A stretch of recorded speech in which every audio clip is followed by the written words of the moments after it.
ɓamtare ɓiɓɓe fulɓe andu diine maɗa fedde heblo sukaɓe afrique takkusan yoni to guijiɗon to sadel to ali wuure to gamaji ko on takkusan juula ha e nder galle ceerno yaya ba to richard toll ha to galle ceerno hamdou rabbi to madina diaƴɓe ko taari ɗum kala ene jeeya e gardidi kabruji men to leydi mauritanie naha min to moknasa ko ministre du commerce o holliri tigui wonde korka hikaka laamu leydi mauritanie yaltini fodde 1 milliard 228 millions uguya foof noon ko gam yidde sodde marchandise uji gueɗe ɓurɗe hatojinede guila gueɗe ɗe mankude e nder lewru korka e nder leydi he to leydi sénégal sécurité urbaine ɓe kolliri tigui wonde ɓe nangui camion ngaji tati dimdinoɗi ha middak foof taw ko faux médicament woni médicament ji ɗi moƴƴani to leydi mali sama mone ko sama mone ko sodorde moƴƴere wonande ɓen dandiyankoɓe leydi mali naɓe wurɓe caggal leydi jiɗɓe neldude koppereji nder leydi he taw fere transfert o ko hunde semorde no fewi to leydi nigéria ko école tawi ko école caalejo kañum sumi toon cumo musku no fewi ko famdi kala fodde sukaɓe nogas mbasi hen pittali mumen to leydi benin caggal résultat ji sumgoji kollirno tigui wonde ko patrice salam heeɓi lefol laamu heeɓi polgu kayim woyani moom ko ministre de l' intérieur waɗi haalande moom hollidde kayim e oɗo saaha joni wonde ko yimɓe yinnoɓe bonnude jorguidde laamu patrice salam e oɗo saaha joni ene jiiɗe nder leydi he bisimilla mone ketki hotodirte joni jañoɗen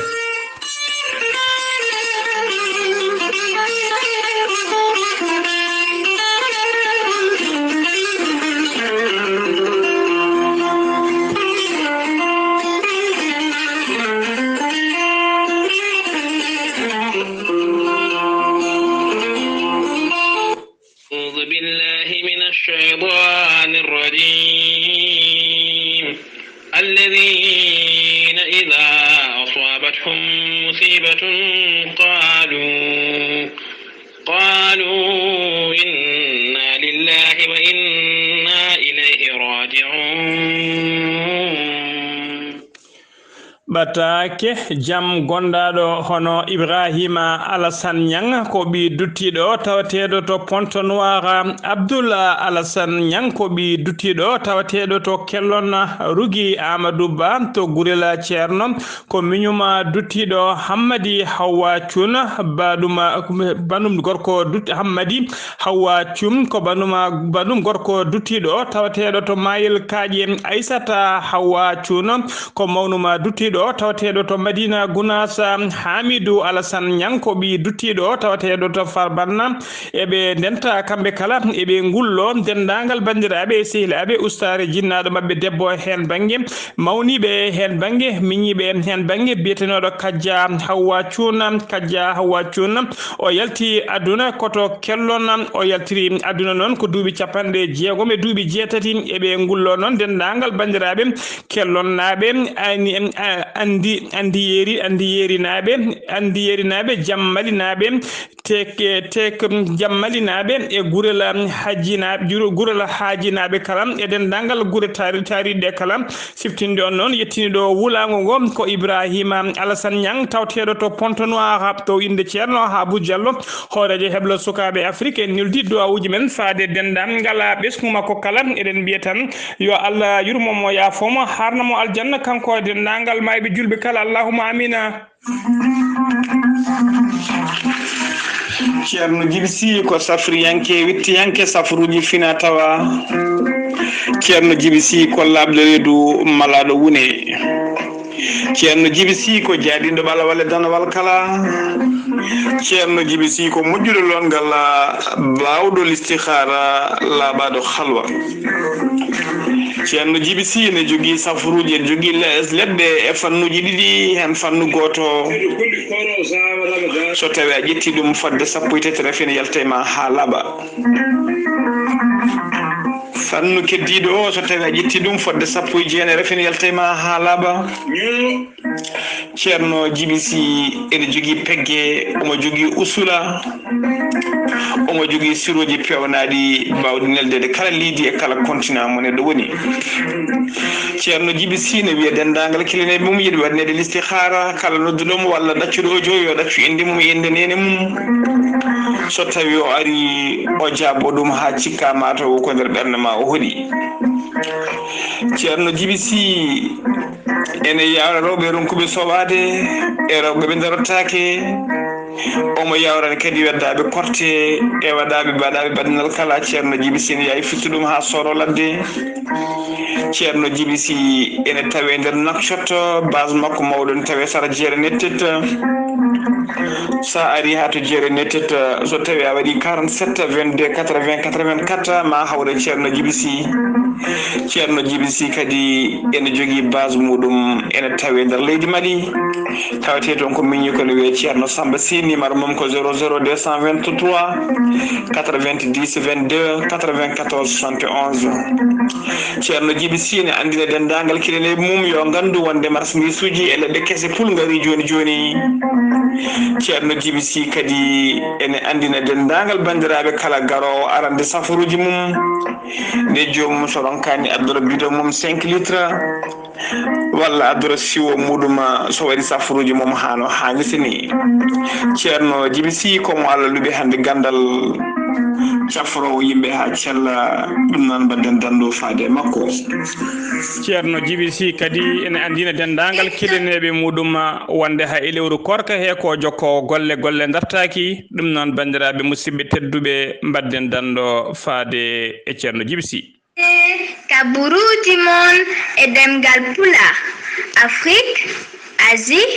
Europe Amérique Moyen-Orient Océanie jam ñalle mon musidɓe tedduɓe eɗen gone alarba sappo nayi lewru avril hitande ujunnaji ɗiɗi e no gasi go kabaruji men e ɗemgal pular ɗo e haalirde he ko musidɗo mon sehil mon haali Abouba to karallagal to ko miñi men sehil men Saydou Abouba hono noon mbirɗen gardini kabaruji men koto leydi Mauritanie pudorɗen jagoɗɗo leydi ndi kalfinade ko fate cellal adi e gollidiɓe mum ɓe kolliri tigui wonde talata hanki o sappo tati lewru avril hitande ujunnaji ɗiɗi e no gasi go ko ujunere e temedere capanɗe joyyi e yimɓe jeegomo tumanoɓe ko fiɗaɓe moros coronavirus kañumen kolkisa e ndera holkiso he noon hen sappo e jeeɗiɗo tawama e jaati ene mari moros o e ndera ɓalli mumen ɓe kolliri kadi e nder ɓe cellano ɓe hen no gasi joyyi kolkisama mbaɗama test tawama ko négative woni tigui moros o gasi mumen ha laaɓi pati galleji men ñalawma hanki o kadi neɗɗo goto rafi o yoɓima fittano mum e ndera leydi Mauritanie ha joni ko leydi Mauritanie keddoɗen jagorɗo leydi ndi kalfinade ko fate cellal aade holliri tigui wonde ñakko tawa kadi ko ñakko ko wiyete looɗiɗaɓo woni tigui ballal looɗiɗaɓo woni kuliɗiɗaɓo ko fate ñakko ardi yettimna leydi Mauritanie alarba hande o ndi yettima leydi Mauritanie noon tawa ɗum ummori koto leydi enda ko ballal ngal leydi enda wallino leydi Mauritanie ngal ballal noon ene qiime ha capanɗe jeegom e jeenaya ujunere ñakko ene fawi temedde jeegom woni 69 612 ko fate ñakko haɓade morosa coronavirus tawa gon ñakko ummi koto leydi enda kadi ko nder leydi enda kañumen pewni ɗiɗon ñakkoji ɗi jettima ñalawma hande o nder leydi Mauritanie gila yontere maynide noon tawa ambassadeur joɗiniɗo leydi enda nder leydi Mauritanie hollirino tigui wonde ngal ɗon ballal ko ɓoyata yetto nder leydi ni alarba hande o noon ɗum laatima hano hannirtini ha joni ko leydi Mauritanie keddoɗen conseil d' administration du groupe Sodatel télécom ɓe cuɓima ingénieur biteɗo Ani Arabi Camara o waɗama e oɗo saaha joni directeur exécutif o waɗama kadi membre délégué société Chinguitel télécom on paami tigui kanko addi ñalawma hande o société Chinguitel e nder leydi Mauritanie kanko woni directeur muɗum ɗum noon koye jonde batu jooɗi nonde kay ñande 1 lewru avril hitande ujunnaji ɗiɗi e nogas e goho koye nder nguɗon batu ɓe mbawi suɓademo ɓe gaddanimo oɗo saaha joni société Chinguitel tawateɗo nder leydi Mauritanie ha joni ko leydi Mauritanie keddoɗen na ha Mintou Maknas ko ministre du commerce de l'industrie du tourisme leydi ndi o holliri tigui wonde korka hikka ka laamu leydi Mauritanie nanni junggo e jiifa yaltini 1 milliard 228 millions taw ko halis ugoya on halis non ko sodde nguura gueɗe ñameteɗe kay ɓurde hattu jinede addude nder leydi he foof noon ko anje kay gila gueɗe ɗe ngakkude e nder lewru korka he anje kadi gila joom commerçant ji ngabbinde cogguji ɗum fof nan ko ngam yidde hoybitande yimɓeɓe no kordi lewru korka ndu hano hannirni on opération noon ɓe inni ɗum tigi ko opération ramadan hollirama noon yondi hollirama o holliri noon yontere fande nde woni tigi commissariat à la sécurité alimentaire ko fedde daridini ko fate haɓade ɗeɗon caɗele nden fedde noon ma fuɗɗo feccidi ko kay ko fate e guura e nder lewru korka ndu ha ndu maya taw ko gratuit woni tigi ko dokkude Allah ɓolo ɗum noon wona Mauritanaɓe kala ala ko fodde temedde ɗiɗi e sappo ujunere woni 210 000 famille taw ko ɓurɓe teskede ko miskineɓe Allah windetiɓe kay e carnet woni tigi registre social andiraɓe oɗo saaha joni ko miskineɓe ɓen noon ha lewru korka ndu maya ma tuuse guura mumen hano hannirtini opération ramadan 2021 ardina ɗum hitande hikka nde noon ko ministre du commerce woni tigi kanko na ha minto muknas tawa kadi ne ɗoftamo e golle ɗe jagoɗo kalfinaɗo ko fate gabor kalfinaɗo ko fate awo e wondude e commissariat de la sécurité alimentaire wondude e fedde witende tajour e fedde wonde taw ko fedde fiyoɓe walla joom fuuruji woni fedde boulangerie et pâtisserie uji kañumen tigui mbawi doftude mom e oɗo saaha joni e oɗon opération ramadan 2021 ha joni ko leydi Mauritanie kadi noon ene teska noon e ñalawma hanki o e ñalawma hande o nguleki cattuki yiyama e nder leydi Mauritanie e yoga e nder leydi Mauritanie guila e lamorgo ngo ha e yoga e guure mawɗe tawateɗe hen halfinaɓe ko fate weeyo leydi Mauritanie woni météo ɓe koliri tigui wonde nguleki ki ma jokku kay ha ɗo e ñalawma janggo woni ɗo e 24 heures ene teska tigui ma kina nguleki jokku yoga e nokkuji ni tawa ko yaadi e kenebbe gulɗe no fewi yoga e nokkuji e ko yaadi e poussiére tawa kadi sa woɗɗi tawa yeyata to woɗɗi yoga e majje kadi ma yaadu ko wiyete dune de sable woni tule ceene ɓe kolliri noon nguleki ki ma jokku no fewi e limti noon yoga e guure ko fate température woni nguleki mumen ɓuuɓol mumen e nguleki kala ena guure noon woni birmugirin so ɓuuɓi ko sappo e nayyi nguleki ki kadi ne yaaha ha capan tati e 1 degré zoe ratne ya ha 17 so ɓuuɓi so wuli ya ha 34 degré to wiyete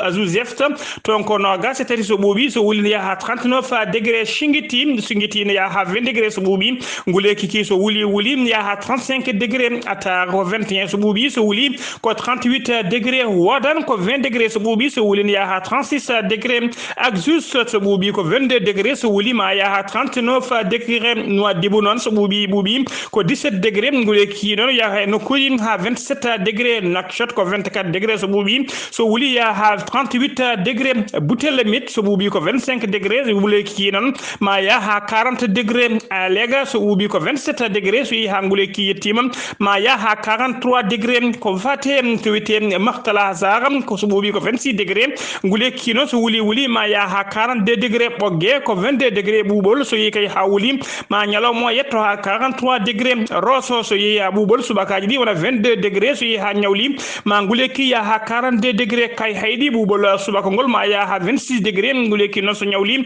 ma ya ha 43 degré Mbut ko 26 degré so ɓuuɓi so wuli ya ha 43 degré Sehil Babi ko 26 degré ɓuuɓol so yi ha wuli ya ha 42 degré Kifa ko 26 e ɓuuɓol so wuli ya ha 44 degré to witte Konkosa to ɓuuɓi ko 26 degré nguleki mum ya ha 44 degré Barkewol so ɓuuɓi ko 24 degré nguleki kiɗon ñalawma ma ya ha 45 degré to wiyete tig zigza ko 23 degré ɓuuɓol so yeehi ha wuli ma nguleki ya ha 39 degré to wiyete Tichit so ɓuuɓi ko 26 degré so wuli ma ya ha 42 degré ñalawma to wiyete Ayoun noon ko 26 degré ɓuuɓol so wuli ya ha 43 degré Nema so ɓuuɓi ko 28 degré so yeehi ha nguleki ki hartima ya ha 43 degré to wiyete Walatane so ɓuuɓi maɓe gone 26 degré ɓe mbiya ɓuuɓi so nguleki ki hartima ñalawma janggo ma ya ha 43 degré ɗum tigi woni ko météo leydi Mauritanie holliri ko fate waktuji nogas e nayyi paaɗi seno mima to leydi Mauritanie koto leydi Sénégal paaden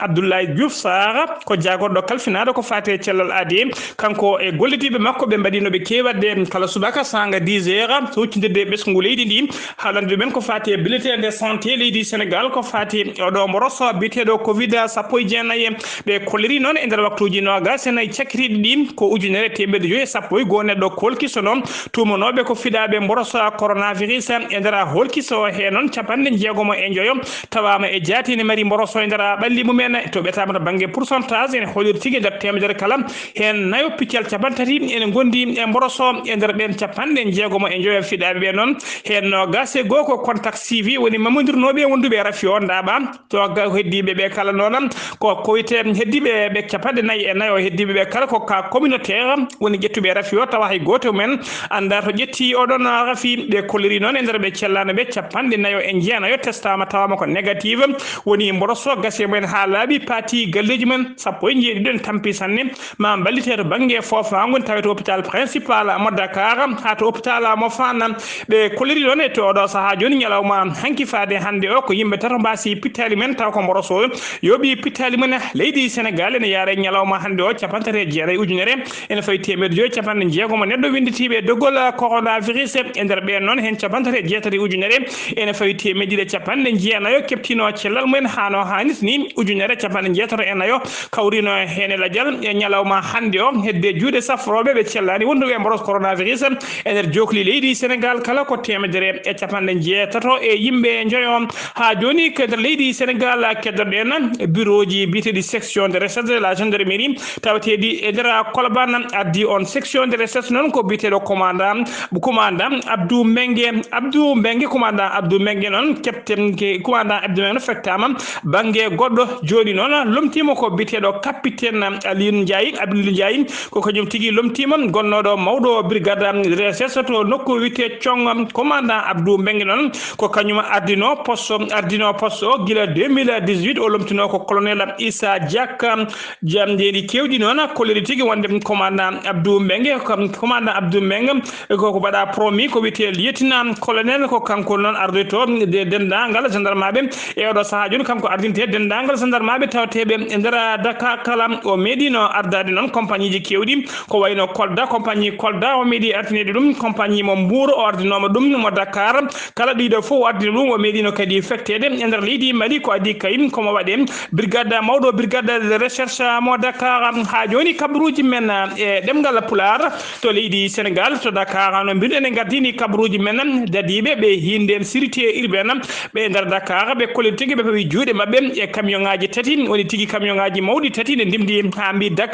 kamɓe ndimdi ha mbi dak médicament ji taw foof kode faux médicament woni médicament ji ɗi moƴƴani contrefaçon ɓe teɓima kadi joom pharmacie naji ɗiɗi ko noon kadi wondude e yimɓe wonɓe taw ko hoɓɓe ɓe jeeya kay nder leydi he foof noon teɓama e oɗo saaha joni lesgoji nana jokki hen hollirama camion ngaji ɗi noon ndimduno ko tonuji kewɗi taw ko médicament ji foof ko médicament ji ɗi ndewani lawol yinnoɗi nannede nder leydi sara e nder pharmacie naji ha joni kabaruji men e ɗemgal Pulaar to Mbour paɗen e nder maaje kaɗɗe ɗe leydi Sénégal taw waɗɗani keerol hakkude mabɓe e Guinée Bissau ko tana musto ko yurmini hamni waɗi toon ko miñiraɓe ɗiɗo jiiduɓe nene goto e baba goto kañum e nan jooɓi fittandum neɗɗo goto moɓe mbiyata demi frère mabɓe woni miñiɓe moɓe jiidi baba goto o noon ɗe jooɓi fittande mum e saaha kay ɓe gonno e nder awo e nder maaje kaɗɗe taw waɗɗani keerol hakkude Guinée Bissau ɓe jooɓi fittande mum ɓe beddi on e nder maaje kaɗɗe hen caggal noon nde halfinaɓe ko fate awoɓe e nder maaje kaɗɗe teski kay laana mabɓe kayne ngakki neɗɗo goto ko ɗon tigui ɓe noddi police mo Mbour nde loskoji mbaɗa hen tawa tigui o ɗon loskoji mbaɗa hen tawa tigui on ko baraɗo ne wedda ko nder maaje kaɗɗe nde koski makko yitama noon halfinaɓe on fannu ne ɓaɗi hen loskoji kolliri tigui wonde tawi hen gañande e piyande holliri tigui ko baraɗo kanko kamɓe ɗiɗo warɓe ngallo bala noon hen goto teɓa tigui koto legal bitegal on cadre to Mbour goɗɗo noon teɓa koto legal bitegal Santhiaba mo Saint-Louis oɗo saaha joni kamɓe ɗiɗo kala ɓe tawe juuɗe dadiɓe eɓe paadi visage mabɓe faade kasoji mawɗi ha joni kabaruji men e ɗemgal Pulaar to Touba paɗen de Niang de ko inde makko fuɗɗiri ko alkulala dam o yettete ko Niang ko tailleur o jeeya tigui nder wuuro Touba to legal bitegal Tawfeq Bousso noon ko on ñang de kañum waɗi gueɗe kamtorede ne feewi so ruttade kay kala saaha ene ngaylo e ɓinguel mum dewel jara wele duuɓi 15 o rewi wadde guela violé e kala saaha mo ngaylo e maggel haw guela ƴetti hen reedu cukalel dewel ngel noon holliri tigui e kala saaha nde o yiiɗi yettade ɗum ene salono doole mum ponno waɗa saahaji ni o ƴetta laaɓi o menace ɗum o wiya ɗum so salima ko itto fittade mum walla so haltini yimɓe ko itto fittade mum ɗum nan ɗen gueɗe kamtorinde o waɗata ɗum noon koye saaha kay kay de jom suudu makko woni yummum sukabe be yaano to Jurbel e mbaadi safruji cukalel dewel ngel non holliri tigi wonde o ngaylima mum fodde laabi tati ha jetti hen reedu caggal de be jidi wadde maslaha non de yummum cukalel dewel ngel e kawmum en nani ben tigi cali maslaha mbaawi yettinde halaka laamu kanko nyang non de nyang de wonani halaka yettima to laamu ko don tigi o forti laaci o majji ha e odo saha joni hay tubanaji goto anda to heedi ko donkude yitede e odo saha joni non halfina tigi odo na dossier ko halfina odo na desk dossier ko bitedo Seydi Oumar Diallo on woni délégué procureur auprès des tribunal d'instance mo Mbacké kanyum halfina dido na loskongoji kono kanko ko majjuro no ko majjuro mo dogi mo majji o suwata o yitede gede kamtorinde no fewi ha joni ko sabruji men demgal pulaga seno mi meto leydi Sénégal ko to leydi Mali paden nyande altine sappo e avril ngonde dum fedde wietebe association ba dimbe be cercle me kanyeba mbadi conférence mumen de presse to galle presse woni la maison de presse ndara Bamako holide mette mabbe kay ko fate nyaawoje leydi Mali ndi dum nan ko tagal kayde den fedde portuno plainte chinoisaji asobe kange tagal be chinoisaji non menace no rewbe taw ko rewbe tawtebe taw do ko rewbe tawtebe e ndara nokkuto wiete camarala e ndara cercle mo kanyeba tagal de vigilage chinois menace no be do rewbe menace de mort dum non be kebino hen mettene fe habe porti plainte di do na chinoisaji tribunal o non yaltini nyaaworde holli tigi odon plainte be diwti don plainte holli en faveur chinoisaji di holli de kay wonde plainte hay preuve goto be ngala dum non woni mette mawdene fi wonande de don fedde wiitende de don fedde wiitende association ba dembe be kolliri don tawtora non conférence non enen tawtora dum non conférence non en tawtora dum hono maître Mohamed Ali Bathily mo kara noko dubiya wondude e presi kanko woni président de l'union de comptoir et de raffinerie de l'or du Mali e tawtorede kadi hoore de fedde witede ba dembe e maître Abdoulaye Fofana gardido fedde witede ante Mali bala ande Mali bala mokoye e maître wondude Mariama Diallo koy mawbe fedde ba dembe on holliri hen mette mum no fewi e nde don nyaawore ha joni ko leydi Mali keddoden nyalawma hanki o talata hanki o hollirama tigi directeur général sama moni wondude e de woni hono Daoud Coulibaly e directeur régional Afrique Ismail Ward hono Yves Doho be joddima batu e ndara be joddima batu be badi sifande be cifondiri tigi hakkunde société di ne gollo dom ene liggodo tigi e ndara hotel goto mo Bamako ton sifande de sifadi don société di ene bawa gollodade hano hanit ni ngam hoybitande kay yoga e diaspora malinabe ha wonbe caggali di mbawata neldirde koppereji men hano hanit ni ene sen sifande non ene tawtora dum hono secrétaire général banque bitedo IB Mali hono madame hako rukiya kone e tawtorede kadi hoolejo conseil supérieur de la diaspora malienne hono bitedo Mohamed Sherifa Aidara de don ciwdedo sifande non en rokka fartange den dangala malinabe wurbe caggalidi e wurbe caggalidi en rokkude men fartange kay à partir de alarba hande o e den jiddo neldude kalis kala en wawi neldude kalis e ngalon catal bitengal sama moni taw kadi frais de transfert muduma woni tigi ko nel jobata jobdi ndi ko kalisal cetta no fewi dum nan ma waw fartan kay wonande der capande joyi leydi tawtede der windere he kala to der wawi wonde kala wawi neldude kalis mo der leydi Mali hano hanit ni taw kadi be neldabe koppereje der leydi Mali so yehi tiru yarde koppereje hay mbudo ala fere ittede hen tagal kayde nelduno do feri it fereji di tama hen dum non koy nokkuji to sama moni tawte endara leydi hen ha joni kabruji men e demgal pulaga seno mi mato leydi Mali ko to leydi Niger paden hono birden gardindi kabruji men koko yurmini ko hamni wadi talata hanki o sappo tati lewru avril endara leydi Niger taw kadi waddani lamorgo waddal nyame lamorgo leydi din ko école mawdon fewi taw ko école badirado challenge hudo ko on école tigi sumi cumu muskuno fewi fodde no gasi go classe sumi ha wonti dodi endara cumuji he non fodde sukabe no gas elevabe mbasi hen pitali mumen ko bila provisoire mo lamgo rokkiri odo saha joni hollirama non ha e odo saha so taw andere holko sabi cumugum kono loskoji jaaji nana uddite hen udditama hen cumugo non hollirama tigi kiide hanki sanga 17h ko nen tigi cumugo wadi endara didona école aji ko to Nigeria paden kawara ko etam tawateɗo to rewo leydi Nigeria ko ceernajo goto jangguinowo alquran almu jangguinoɓe almuɓe o jangguintaɓe ko qur'anam ko on tigui fi almudel mum piggal musgal no fewi ha almudo sikka ko mayɗo naati en koma woni tigui faɗɗi caggal noon nde almudel ngel nawa tigui to hôpital uji ko ɗon tigui kanko ceernajo o fotillaci o majji ko donc ɗo yitede oɗo saaha joni taskama non cukalel ngel noon nde fuɗɗi ɗiftude nde holliri tigui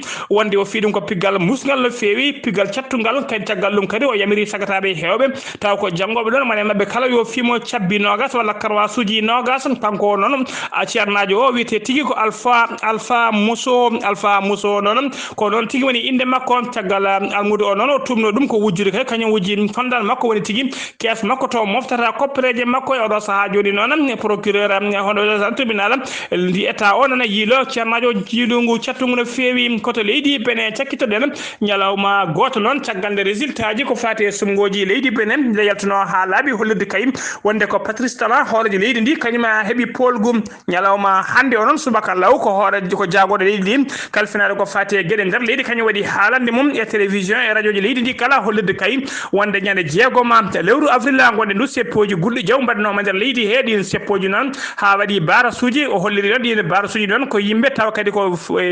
yimɓe kayim tawa kadi ko ɓe o yaadini ɓeɗo wiyeteɓe terroriste en ko gueɗe terroriste en mbaɗi yinnode derguide laamu ngu e yidde bonnude e duppude laamu leydi ndi e yidde feccude leydi ndi o holliri noon ɗen gueɗe kala ɓeɗon seppoɓe woni caggal mumen ko pelle kewɗe woni caggal mumen ko ardiɓe landaji lundam yoga e ɓen noon e oɗo saaha joni koko doguinana caggal leydi yoga e mabɓe kadi puɗɗima nangueɗen ɗum noon kamɓe rewɓe caggal kala koɓe kamɓe kala yumɓe ɓe ɗiɗon seppoji koɓe nangateɓe nde woni lawol ko haalande makko kanko jaagoɗo kalfinaɗo gueɗe nder leydi.